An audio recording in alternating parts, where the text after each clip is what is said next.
আসসালামু আলাইকুম, সবাই কেমন আছেন? আলহামদুলিল্লাহ আমরা সবাই ভালো আছি। এখানে চাল ভাঙ্গায় নিয়ে আসছি সাফনকে স্কুলে দিয়ে এসে সকালবেলা চাল ভিজিয়ে রেখেছিলাম। সাফনকে আবার আনার সময় স্কুল থেকে তখন চাল ভাঙ্গায় বাসায় আসছি। এখন চালের গুঁড়াটা একটু মেলে রাখবো, যেহেতু গরম আছে চালের গুঁড়াটা এইভাবে রেখে দিলে টক হয়ে যায়। আমার ভুলের কারণে এর আগে আমার চালের গুঁড়াগুলো অনেকগুলো চালের গুঁড়া প্রায় 4 কেজি চালের গুঁড়া নষ্ট হয়ে গেছে, টক হয়ে গেছে। আমি ভাঙ্গায় না প্যাকেটে রেখে দিছিলাম, পরে দেখি ওগুলো টক হয়ে গেছে। আর এখন এটা আমি মেলে রাখলাম, বিকালবেলা পিঠা বানাবো।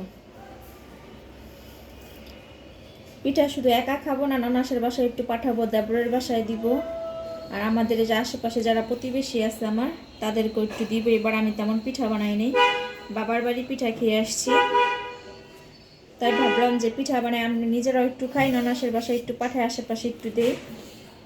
যে চালের গুঁড়িটা এখন আমি রেখে দিব, রাতের বেলা পিঠা বানাবো।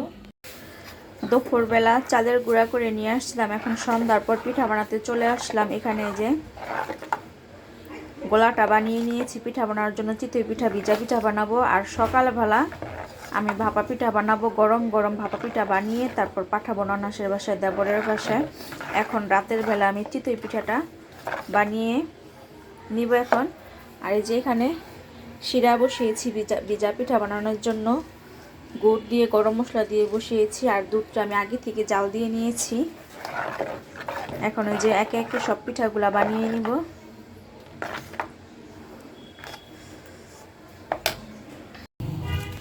আমার চিতই পিঠা বানানো শেষ, এই যে আরেক খোলা হবে। আর এখানে পিঠাগুলা ভিজানো হয়ে গেছে, আমি এক দিকটা বানাচ্ছি আরেক দিকটা শিরাতে ভিজায় রাখতেছি। আর দুধটা এখন মিক্স করব, কারণ একসাথে দুধ আর গুড় একসাথে মিক্সড করলে দুধটা ফেটে যায়। আমি দুধটা আগে জাল দিয়ে একটু ঠান্ডা করে নিয়েছি, এখন আমি যে দুধ মিক্সড করে রেখে দেব। আর আমার পিঠাগুলো বানানো শেষ হয়ে গেছে, বাচ্চারাও নিয়ে কিছু খেয়েছে বর্তমানে।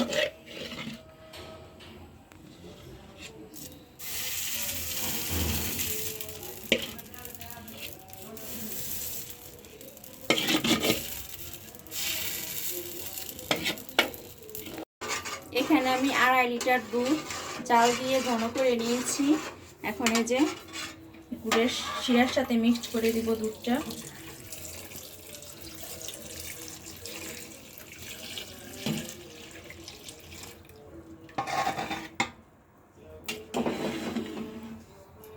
সারা রাত্রে ভিজে এক একটা পিঠা ফুলে টইটুম্বুর হয়ে যাবে। এই যে আমার পিঠাটা এখন আর ফেটে যাওয়ার সম্ভাবনা নাই, এই যে এখন দেখেন ফাটেও নেই, সুন্দর আছে। আর গরম দুধ আর শিরাটা একসাথে ভিজালে তখন ফেটে যাওয়ার সম্ভাবনা থাকে। এখন আমি এটা সারা রাত্রের জন্য ঢেকে রেখে দেব। আর আমি এখানে স্বাদ মতো চিনিও দিয়েছি। চিনি কালকে রাতের বেলা পিঠা বানিয়ে রেখেছিলাম, ভিজা পিঠা, এই যে দেখেন রস খেয়ে এক একটা পিঠা ফুলে টইটম্বুর। আর এখানে যে পিঠা বানানোর সরঞ্জাম নিয়েছি, এখন সব গুছাইয়া ভাপা পিঠা বসাই দিব।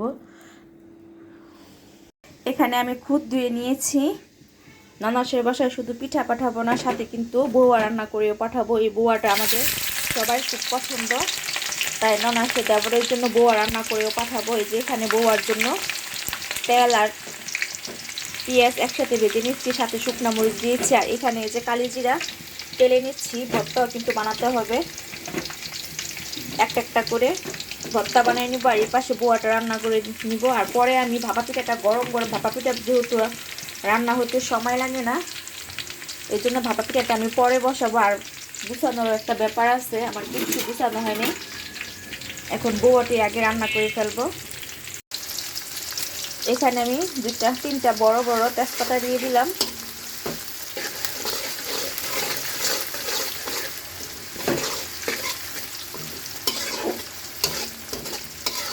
সকালের নাস্তায় আজকে বউয়া ভর্তা, 4 পদের ভর্তা বানাবো, আর সাথে পিঠা। অনেক সকালবেলা কিন্তু আমি উঠেছি, কারণ যেহেতু সকালের নাস্তা হিসাবে পাঠাবো ননাসের বাসায়, দেবরের বাসায়, তাই অনেক সকালে উঠে কাজগুলা করতেছি। পেঁয়াজটা তেজপাতাটা কিছুক্ষণ ভেজে নিয়েছি, আর এখানে যে আদা রসুন বাটা দিয়ে দিব।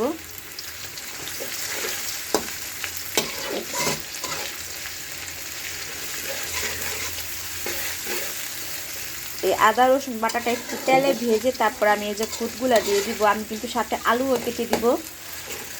বউয়ার মধ্যে বেশি পরিমাণে আলু দিলে আমার হাজব্যান্ড খুব পছন্দ করে। আর এমনিতে আজকে বন্ধ দিন, শুক্রবার, সাহেব বাসায় আছে।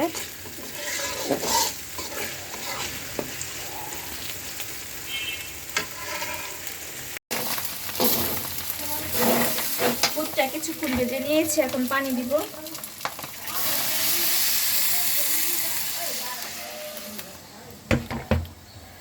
আর আলুটা আমি পরে দিব। আলুটা প্রথমে দিয়ে দিলে আলুটা বেশি নরম হয়ে গলে যাবে, তাই আমি আলুটা এটা গরম আসলে তারপর আলু দিব। এখন স্বাদ মতো লবণ দিয়ে দিব।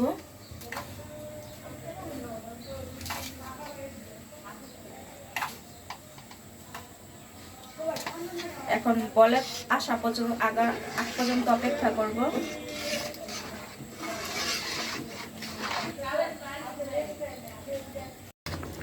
এখানে আমার বউয়াটা বলক চলে আসছে। এ পর্যায়ে আমি যে কেটে রাখা আলুগুলা দিয়ে দিব। এখানে আলু কেটে নিয়েছি।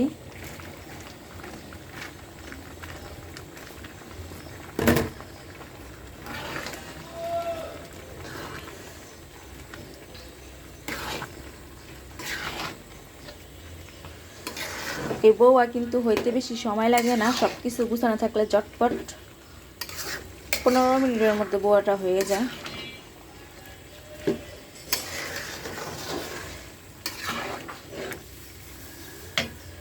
চুলার উপরে বউয়া বসায় দিয়ে আসছে। আর এখানে পিঠার সরঞ্জামগুলো নিয়েছি, যা আমার লাগবে সবগুলো আমি একসাথে গুছিয়ে নিছি। এখন আমি পিঠাগুলো বানাই নিব। আমি একবার ভাপা পিঠা বসাই দিব। এখানে স্বাদ মতো লবণ দিব, আর দিব পানি। এটা কিন্তু দুধ দিয়া পোলাইলো এই চালের গুঁড়িটা, পিঠাটা অনেক মজা হয়, কিন্তু এখন আমার কাছে গরুর দুধ নাই, তাই আমি পানি দিয়ে মিক্সড করে নিব।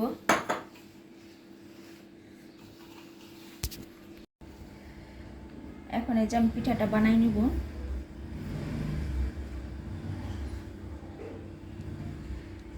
এই চালের গুঁড়াটা চালিয়ে নিলে ভালো হতো, কিন্তু আমার হাতে খুব সময় কম, গ্যাসও চলে যাচ্ছে, তাড়াতাড়ি করতেছি, তাই আর চালতে সময় পেলাম না। চালনি দিয়ে চালিয়ে নিলে পিঠাটা সফট হয়, এমনি তো খারাপ লাগবে না, ভালোই লাগবে। তা আমার হাতে সময় নেই দেখে আমি চটপট করতেছি কাজগুলো। এখানে এই যে লেয়ারে লেয়ারে দিব। আমি অল্প করেই গুড় দিলাম, যেহেতু আমার ননাসের হাজব্যান্ডের ডায়াবেটিস আছে, তাদের কথা ভেবে আমি অল্প করে গুড় দিব।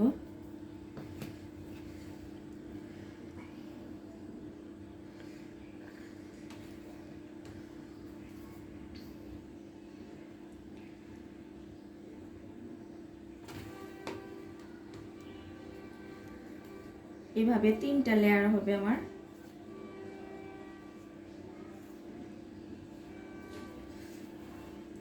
আর এই যে গুড়গুলা, নারকেলটা আমার সাহেব পোড়াই দিছে, নারকেলটা গুড়গুলো কেটে দিছে, আমার অনেকটা হেল্প হয়েছে, নাহলে একা হাতে সম্ভব ছিল না সকালবেলা উঠে এত কাজ করা।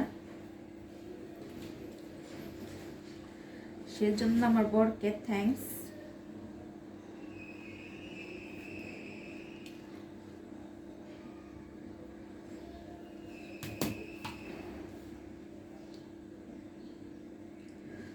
আজকে পিঠা বানাচ্ছি, চাল, গুড়, নারকেল, দুধ সব আমার বাবার বাড়ি, আমার মা দিয়ে দিয়েছে আমার সাথে, বলছে বাসায় যায় পিঠা বানাবা, সবাইকে বানাই খাওয়াবা। আমার কিন্তু কোনো কিচ্ছু কিনতে হয়নি, সব এগুলো আমার মায়ে দিয়ে দিছে বাসার থেকে আসার সময়। তাই আজকে পিঠা বানায় ননাসের বাসায় পাঠাবো, দেবরের বাসা আমার আরও লোকজন আছে, কিন্তু সবাই দূরে দূরে, এক ননদ দূরে থাকে, দেবরও এক দূরে থাকে, যারা কাছে আছে তাদেরকেই দিব। আর আমি তেমন ভালো পিঠা বানাতে পারি না, যতটুকু পারি চেষ্টা করি ভালো করার। এখানে যে পিঠাটা বসাই দিছি, আর পাশের চুলা আমার বউয়াটাও হয়ে গেছে, আমার বউয়াটাও রান্না করা হয়ে গেছে।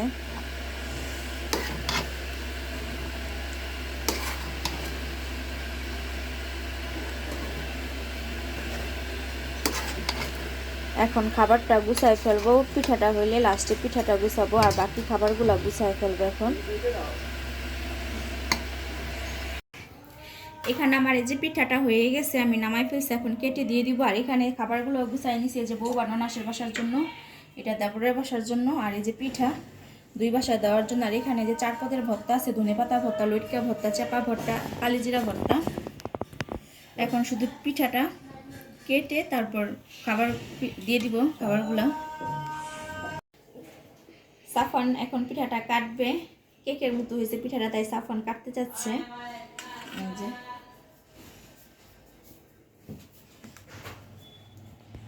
এরকম একটা পিঠা বানালে সুবিধা হয় কি, মানে সময় খুব কম লাগে আর দেখতেও কিন্তু সুন্দর, ঠিক কেকের মতো লেয়ারটা দেখে।